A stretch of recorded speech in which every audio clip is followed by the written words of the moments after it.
नमस्कार।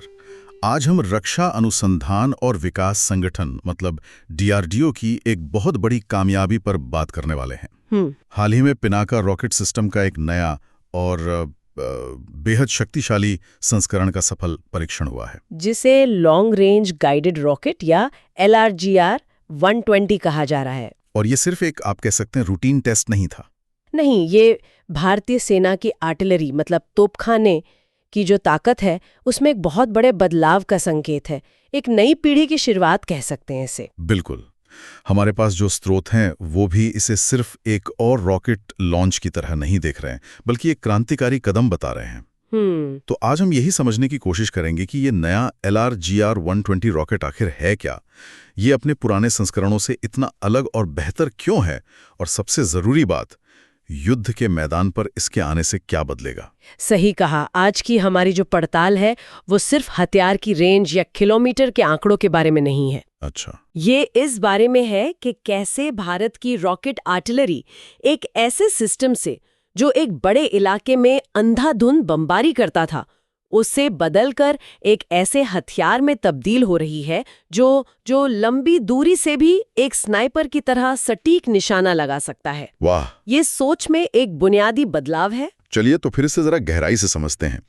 ये Pinaka long range guided rocket या LRGR 120 जब हम कहते हैं तो इसका असल में मतलब क्या है? देखिए, ये भारत के अपने बनाए हुए Pinaka multi barrel rocket launcher system का सबसे नया और सबसे उन्नत मार्क 3 संस्करण है। मार्क 3? जी, और इसकी सबसे बड़ी और कह सकते हैं हेडलाइन बनाने वाली खासियत है इसकी रेंज 120 किलोमीटर। 120 किलोमीटर? जी। ये तो कमाल की छलांग है।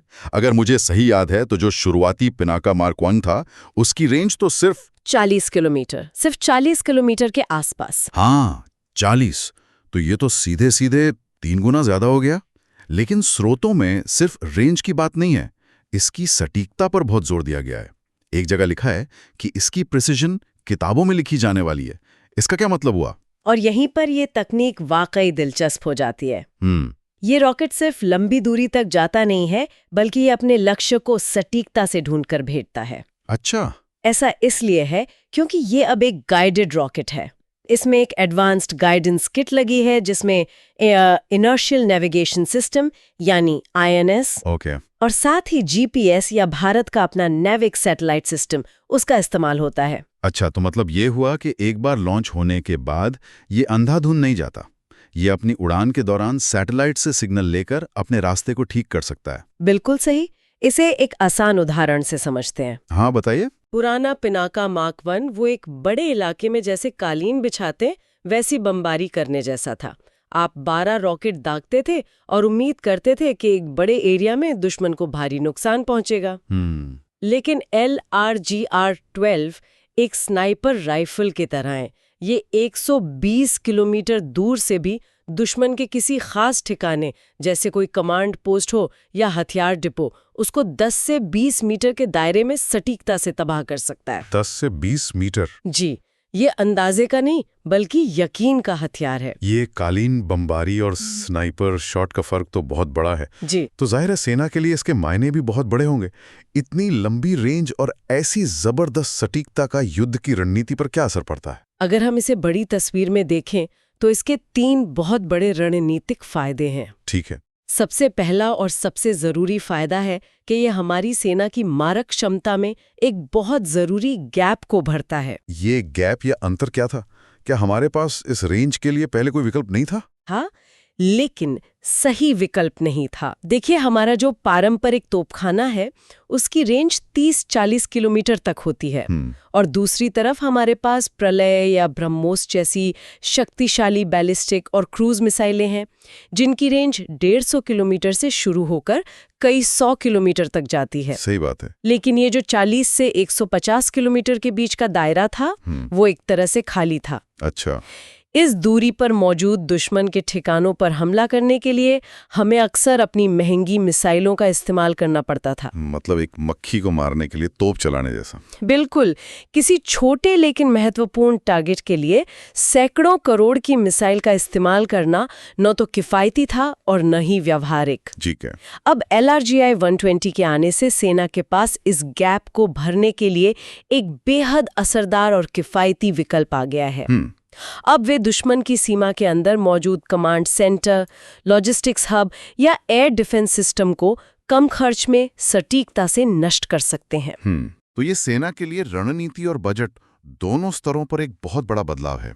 और दूसरा फायदा है इसकी बहुमुखी प्रतिभा, मतलब इसकी वर्सेटिलिटी। वो कैसे? इसकी सबसे बड़ी खासियत ये है कि इस 120 किलोमीटर वाले नए रॉकेट को दागने के लिए किसी नए लॉन्चर की जरूरत नहीं है। अरे वाह! इसे मौजूदा पिनाका लॉन्चरों से ही दागा जा सकता है। तो मतलब जो ट्रक पहले 40 किलोमीटर वाले रॉकेट दागते थे, वही अब बिना किसी बदलाव के 120 किलोमीटर वाले गाइडेड रॉकेट भी दाग सकते हैं। ये तो लॉजिस्टिक्स के लिहाज से बहुत बड़ी राहत होगी। बहुत बड़ी। जरा सोचिए, एक ही लॉन्चर गाड़ी जरूरत के हिसाब से कम दूरी के अनगाइडेड रॉकेट और लंबी दूरी के गाइडेड रॉकेट दोनों को एक साथ ले जा सकती है और दाग सकती है। अच्छा। कमांडर को मौके पर ही ये तय करने की आज़ादी मिलती है कि टारगेट के हिसाब से कौन सा हथियार इस्तेमाल करना है। इससे सेना को अलग अलग सिस्टम मेंटेन करने के झंझट से छुटकारा मिलता है और उनकी ऑपरेशनल फ्लेक्सिबिलिटी कई गुना बढ़ जाती है। बिल्कुल। और तीसरा रणनीतिक फायदा, आपने 3 की बात की थी। तीसरा और शायद सबसे महत्वपूर्ण फायदा है लॉन्चर की सुरक्षा, जिसे शूट एंड स्कूट क्षमता कहते हैं। Shoot and scoot? जी, क्योंकि ये रॉकेट 120 किलोमीटर दूर से हमला कर सकता है। इसका मतलब है कि लॉन्चर खुद दुश्मन के तोपखाने की पहुंच से बहुत दूर अपनी सीमा के अंदर सुरक्षित रहता है। हाँ, क्योंकि आज के जमाने में तो काउंटर बैटरी रेडार होते हैं। जैसे ही आप फायर करते हैं, दुश्मन को आपकी लोकेशन पता चल जाती है और वो तुरंत जवाबी हमला करता है। बिल्कुल। इसीलिए शूट एंड स्कूट यानी दागो और भागो की रणनीति बहुत जरूरी है। पिनाका लॉन्चर 44 सेकंड से भी कम समय में 12 रॉकेट दाग पर तुरंत अपनी जगह बदल सकता है। अच्छा। और 120 किलोमीटर की रेंज के साथ ये इतना दूर होता है कि दुश्मन के लिए जवाबी कार्रवाई करना लगभग नामुमकिन हो जाता है। तो ये हमारे सैनिकों और महंगे उपकरणों दोनों की सुरक्षा सुनिश्चित करता है। सही कहा। ये तो वाकई गेम चेंजर लगता है। स्रोत में ये भी बताया गया है कि इस सफलता ने अंतर्राष्ट्रीय स्तर पर भी काफी दिलचस्पी जगाई है। फ्रांस जैसे देश भी इसमें रुचि दिखा रहे हैं। हाँ, ये भारत की रक्षा निर्यात क्षमता के लिए एक बहुत बड़ा बढ़ावा है। ये दुनिया को दिखाता है कि भारत अब सिर्फ हथियार खरीदने वाला देश नहीं, बल्कि किफायती और आधुनिक रक्षा समाधान बनाने और बेचने वाला देश भी बन रहा है। फ्रांस जैसे देश अपने पुराने रॉकेट सिस्टम को बदलने के लिए एक मोबाइल, सटीक और असरदार विकल्प ढूंढ रहे हैं, और पिनाका इस जरूरत पर बिल्कुल खरा उतरता है। ये पूरी यात्रा वाकई कमाल की है। स्रोत में एक बहुत दिलचस्प तुलनात्मक तालिका भी है जो पिनाका के विकास को दिखाती है कि ये कहां से शुरू हुआ और आज कहां पहुंच गया है। ये सफर कैसे तय हुआ? ये सवाल हमें इस तकनीक के विकास की कहानी पर ले जाता है। शुरुआत हुई थी पिनाका मार्क 1 से।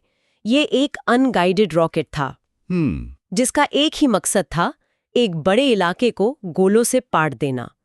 सटीकता बहुत कम थी, लगभग 500 मीटर के दायरे में। लेकिन करगिल युद्ध के दौरान इसने दुश्मन की सप्लाई लाइनों और बंकरों पर कहर बरपा दिया था। तो अपने काम के लिए तो ये काफी प्रभावी था। निश्चित रूप से ये दुश्मन के बड़े ठिकानों जैसे मिलिट्री कैंप या सैनिकों के जमावड़े पर हमला करने के लिए बना था, और उसने अपना काम बखूबी किया। लेकिन युद्ध का तरीका बदल रहा था। अब जरूरत थी खास ठिकानों को सटीकता से निशाना बनाने की, बिना आसपास के इलाके को नुकसान पहुंचाए। और यहीं से गाइडेड पिनाका यानी मार्क 2 का विकास शुरू हुआ। और यहीं से सटीकता की ओर पहला बड़ा कदम बढ़ाया गया। सही कहा। गाइडेड पिनाका ने रेंज को 75 से 90 किलोमीटर तक पहुंचाया और सटीकता में एक नाटकीय सुधार किया। 500 मीटर के एरर को घटाकर 10 से 40 मीटर तक ले आया गया। 10 से 40 मीटर? जी, ये पहली बार था जब पिनाका सिस्टम किसी खास इमारत जैसे दुश्मन के कमांड पोस्ट या रडार स्टेशन को निशाना बना सकता था। तो इसे हम पिनाका का स्मार्ट बनने की तरफ पहला कदम कह सकते हैं। बिल्कुल। और अगर आपके मोबाइल फोन वाले उदाहरण पर वापस जाएं, हाँ। तो मार्क 1 एक पुराने नोकिया फोन जैसा था, मजबूत, भरोसेमंद, गाइडेड पिना का पहला स्मार्टफोन था जिसमें जीपीएस जैसी क्षमता आई। बहुत बढ़िया एनालॉजी है। और इसी कड़ी में LRGR 120 आज का फ्लैगशिप मॉडल है। 120 किलोमीटर की लंबी बैटरी यानी रेंज, 10-20 मीटर की बेहतरीन कैमरा जैसी सटीकता और 250 किलोग्राम तक का हथियार ले जाने की क्षमता। ये पूरी तरह से एक प्रिसिशन स्ट्राइक हथियार है जो दुश्मन की सीमा के बहुत अंदर मौजूद सबसे कीमती ठिकानों को भी नष्ट कर सकता है। ये इस विकास यात्रा का शिखर है। तो आज की इस चर्चा का सार ये है कि LRGR 120 सिर्फ एक अपग्रेड नहीं है, बल्कि ये भारत की रॉकेट आर्टिलरी की पूरी सोच का एक परिवर्तन है। बिल्कुल। ये एक साधारण बड़े इलाके पर असर करने वाले हथियार से एक सर्जिकल टूल में बदल गया है जो लंबी दूरी से भी सटीक निशाना लगा सकता है। ये सेना को ज्यादा विकल्प, ज्यादा फ्लेक्सिबिलिटी और ज्यादा सुरक्षा देता है। सही कहा। और अंत में एक विचार। स्रोतों में इस प्रोजेक्ट में L&T और टाटा जैसी निजी कंपनियों के साथ DRDO के सहयोग का जिक्र है। तो ये एक दिलचस्प सवाल खड़ा करता है। क्या? कि जैसे जैसे ये हथियार प्रणालियां जटिल सॉफ्टवेयर, आर्टिफिशियल इंटेलिजेंस और सटीक मार्गदर्शन प्रणालियों पर अधिक निर्भर होती जा रही हैं, तो राष्ट्रीय रक्षा में इन निजी तकनीकी कंपनियों की भूमिका कैसे विकसित होगी? मतलब क्या भविष्य का युद्ध सिर्फ वर्दीधारी सैनिकों के हाथों में लड़ा जाएगा, या फिर उसमें निजी क्षेत्र के कोडर्स, इंजीनियरों और डेटा साइंटिस्ट की भी उतनी ही अहम भूमिका होगी? ये एक ऐसा सवाल है जिस पर हमें आने वाले समय में सोचना होगा।